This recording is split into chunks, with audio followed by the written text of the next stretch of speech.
Hey, what's up guys? So it looks like we've got some new information about the upcoming Uniden R9.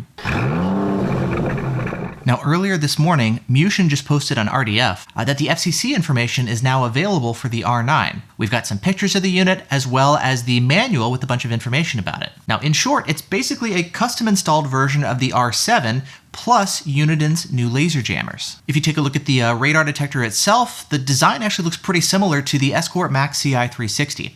Like if you look at the radar detector antennas, it's got a similar kind of rectangular waterproof housing as the Max CI. If you then open up the antenna and take a look at the internals, V1 Jake actually had a nice comparison side by side with the R7, and if you notice, it's pretty much, again, the same exact thing. They just took the R7 and removed where the rear antenna would go, and then that's now going to be the single antenna for the R9, and then it's actually going to come with two antennas, front and rear, just like most any other custom installed detector, to give you arrows or directional information. If you take a look at the controller, it's got all the different buttons and stuff that you need while using the detector, and then if you look at the display, it's going to look actually really similar again to the Max CI 360, with the color OLED display and then the arrows on the side. Then if we start taking a look through the manual, it's got pretty much all the same features that we saw here on the R7. So I'm not really expecting anything radically revolutionary or different or new in that sense. It's pretty much just a custom installed version of the R7. Moving on to the laser jammer side, we don't have as much information about that, and there's not any pictures available of that yet, but they do mention in the manual that there's some specific new controls here for drag and eye jamming, and you've actually got individual controls for which heads do transmitting and receiving when you are trying to encounter drag and eye. So it's good to see that they're actually working on that specifically.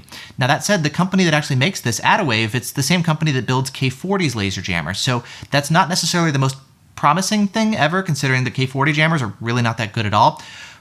But we'll of course have to see what it's like here once they release Uniden's jammers, if it shares any of the same technology or if it's something completely different. We'll have to see. Speaking of things that we don't necessarily know yet, we also don't know the expected price point or the release date either. So once we start getting more information, we start doing testing and have test results to share with you on both the radar side and the laser side, we'll definitely keep you posted here. But yeah, I'll link you in the video description to all the discussion and the information both on the forums and on the FCC's website if you'd like to go take a look and learn a little bit more about the R9 as well. So yeah, that's it for now. Thanks so much for watching. I hope you're all doing well, and I'll see you in the next video.